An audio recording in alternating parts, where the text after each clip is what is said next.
Good morning प्यारे बच्चों, मैं हूं आपकी एजुकेटर पूर्णिमा और हम करेंगे वर्कशीट नंबर 3। ये आपकी वर्कशीट साइंस की है। हमने पिछले वेडनेसडे को वर्कशीट नंबर 2 की थी, जिसमें हमने क्या पढ़ा था, हमने न्यूट्रिएंट्स के बारे में पढ़ा था। और न्यूट्रिएंट्स को हमने कितने भागों में बांटा था, न्यूट्रिएंट्स को हमने 5 भागों में बांटा था। यानी कि कोई भी ऐसा फूड आइटम नहीं है जो हमारे शरीर की सभी जरूरतों को पूरा कर सके।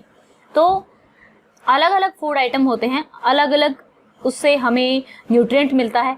जैसे कि कार्बोहाइड्रेट्स, ठीक है, क्या है, एनर्जी गिविंग फूड है। अब उस एनर्जी को स्टोर कौन करता है, फैट स्टोर करता है। आपकी बॉडी की ग्रोथ के लिए कौन चाहिए होता है, प्रोटीन चाहिए होता है। तो बच्चों हमने कौन कौन से चीजें पढ़ी थी पिछले वर्कशीट में, आप ये देखेंगे। तो न्यूट्रिएंट्स पढ़ा था, ठीक है, यानी कि ऐसा भोजन जो हमारे शरीर की ग्रोथ के लिए हमारे शरीर की सभी जरूरतों को पूरा करता है। और उसके अंदर क्या क्या आता है, प्रोटीन आता है, मिनरल्स आते हैं, विटामिन आते हैं, फैट्स आते हैं, कार्बोहाइड्रेट्स आते हैं। ठीक है, कार्बोहाइड्रेट्स क्या थे, एनर्जी गिविंग फूड थे। फैट क्या था, एनर्जी को स्टोर करता था। प्रोटीन क्या थे, बॉडी बिल्डिंग फूड थे, यानी कि जो हमारी शरीर की ग्रोथ होती है उसको सपोर्ट करते हैं।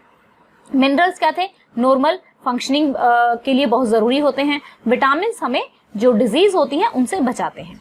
अच्छा बच्चों, आज हम कार्बोहाइड्रेट्स के बारे में पढ़ेंगे, ठीक है। 1 बाय 1 हम ये भी जानेंगे कि किस भोजन में कार्बोहाइड्रेट्स होता है और किस भोजन में कार्बोहाइड्रेट्स नहीं होता है। ओके, तो चलिए अपनी वर्कशीट में चलते हैं। तो सबसे पहले ये देखिए क्या लिखा हुआ है पहली लाइन में। पहली लाइन में लिखा हुआ है, as you have read carbohydrates are energy providing nutrients. क्या है, कार्बोहाइड्रेट्स क्या है, एनर्जी प्रोवाइडिंग न्यूट्रिएंट्स है। Their presence in our body is very important, क्योंकि बिना एनर्जी के तो कुछ काम हम कर ही नहीं सकते हैं। तो कार्बोहाइड्रेट मोस्ट इंपॉर्टेंट है। हर एक जो कंपोनेंट है फूड का, जो फूड के कंपोनेंट हैं उसको हम क्या बोलते हैं, न्यूट्रिएंट बोलते हैं। ठीक है, तो एक कंपोनेंट आज हम पढ़ रहे हैं किसके बारे में, कार्बोहाइड्रेट्स के बारे में। तो कार्बोहाइड्रेट हमें क्या प्रोवाइड करता है, एनर्जी प्रोवाइड करता है। ओके, तो अब यहाँ पर बोला हुआ है कि make a list of a food item which you eat daily. ठीक है, जो आप डेली खाते हो। तो रोटी खाते हैं हम, फ्रूट्स खाते हैं, फ्रूट्स खाते हैं। और आप क्या खाते हो, वेजिटेबल्स खाते हो। और आप क्या खाते हो, आप राइस खाते हो, ठीक है। आप पल्सेस यानी कि जो दाल होती है वो खाते हो, pulses. And fruit, fibrous food खाते हो, जैसे कि संतरा हो गया, है ना, फाइब्रस फूड हो गया। या फिर कुकुम्बर हो गया, जो सैलेड होता है वो भी हम खाते हैं, है ना। तो अब देखिए आगे चलेंगे, आगे क्या है, there are many type of carbohydrates. Carbohydrate कई प्रकार के होते हैं। अभी हमने क्या बात की, कार्बोहाइड्रेट क्या है, कंपोनेंट है फूड का एक, ठीक है। अब जो कार्बोहाइड्रेट है उससे हमें क्या मिलती है, एनर्जी मिलती है। अब हम बात कर रहे हैं कि कार्बोहाइड्रेट्स के भी टाइप होते हैं। ओके, तो कौन से टाइप होते हैं, स्टार्च एंड शुगर। ठीक है, कार्बोहाइड्रेट्स के 2 टाइप की यहाँ पर बात की गई है। Main carbohydrates found in our food are starch and sugar, यानी कि जो कार्बोहाइड्रेट्स है 2 फॉर्म में हमें मिलता है, एक तो स्टार्च की फॉर्म में और दूसरा शुगर की फॉर्म में। तो नेम ऑफ अ न्यूट्रिएंट, यानी कि यहाँ पे आप टेबल में देखेंगे कार्बोहाइड्रेट्स दिया हुआ है। सोर्स क्या है, हमें जो आपका गेहूं, वीट को क्या बोलते हैं, गेहूं बोलते हैं, ठीक है। वीट से मिलता है, राइस से मिलता है, शुगर से मिलता है, पोटैटो से मिलता है, इससे हमें कार्बोहाइड्रेट मिलता है। ओके, अब since it is energy giving food so it provide energy, तो ये एक एनर्जी गिविंग फूड है, तो ये एनर्जी प्रोवाइड करता है। नेक्स्ट यहाँ पर अगर आप नीचे जाएंगे तो आप यहाँ पर देख सकते हैं, यहाँ पे बड़ी सुंदर सी प्लेट सजी हुई है और इस प्लेट में अलग अलग प्रकार के, देखिए यहाँ पे ये दाल है, तो दाल से अगर देखेंगे तो हमें प्रोटीन मिलता है और सैलेड से हमें फाइबर मिलता है, फाइब्रस फूड होता है ये एक तरह से। ओके, अब अगर आपसे पूछा जाए कि कार्बोहाइड्रेट किससे मिलता है, तो आप कह सकते हैं रोटी से। और यहाँ पे ये हमारा राइस है, राइस से मिलता है, ठीक है, इनसे हमें क्या मिलता है, कार्बोहाइड्रेट मिलता है, ये आप लिख देंगे। ओके, अब देखिए नेक्स्ट उसमें दिया हुआ है, children can you find out whether starch is present in your food और नॉट। तो आपको फाइंड आउट करना है कि स्टार्च आपके भोजन में है कि नहीं है।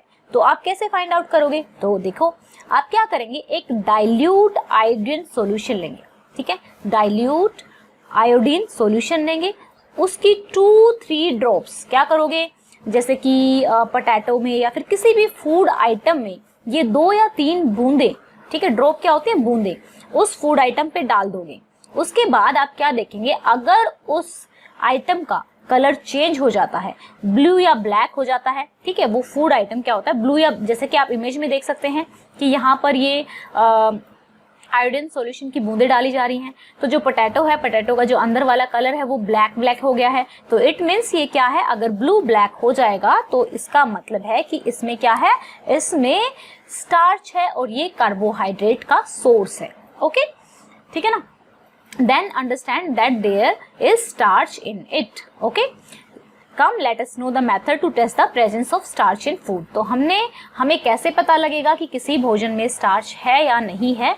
हम क्या करेंगे, डाइल्यूट आयोडीन सॉल्यूशन लेंगे और फिर क्या करेंगे, उसमें किसी भी जो भी फूड आइटम है जिसको हमें चेक करना है उसमें 2-3 बूंदे डाल देंगे। अगर उसका कलर ब्लू या फिर ब्लैक हो जाता है तो वो हमारा उसमें स्टार्च प्रेजेंट है।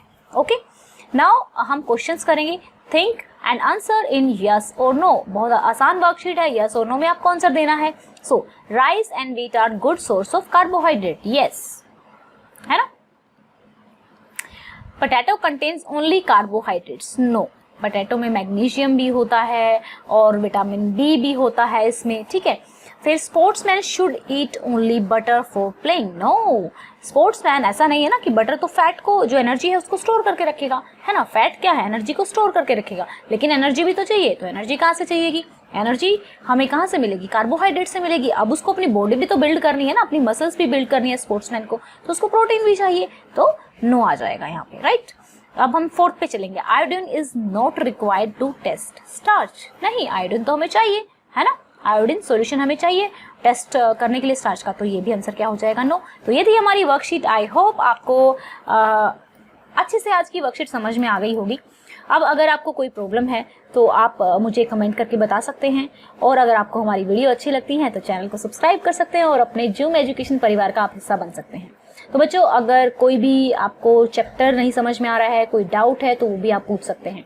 और जो एक नया मेथड जो मैंने आज शुरू किया है कि मैं आप लोगों के सामने कैमरे से पढ़ाना स्टार्ट किया, क्योंकि कई बच्चों की शिकायत थी कि हमें वर्कशीट से अच्छे से नहीं समझ में आता है। तो आप मुझे बताएंगे कि ये जो नया मेथड मैंने स्टार्ट किया है, क्या आपको ये पसंद आया कि नहीं। ओके, अगर आपको हमारे पढ़ाने का तरीका पसंद है तो आप वीडियोस को लाइक कर सकते हैं, चैनल को सब्सक्राइब कर सकते हैं, क्योंकि आपके लाइक करने से हमारा मोटिवेशन बढ़ता है और ज़्यादा अच्छी वीडियोस और ज़्यादा इजी वे में समझाने के लिए हम और कोशिश करते हैं, क्योंकि आप लोगों के लाइक हमें मोटिवेट। दूसरी बात, आप लोगों का कोई भी डाउट तो आप कमेंट बॉक्स में लिख सकते हैं, और साथ में अपनी क्लास जरूर लिखें ताकि हमें पता लगे कि किस लेवल का कंसेप्ट आपको समझाना है।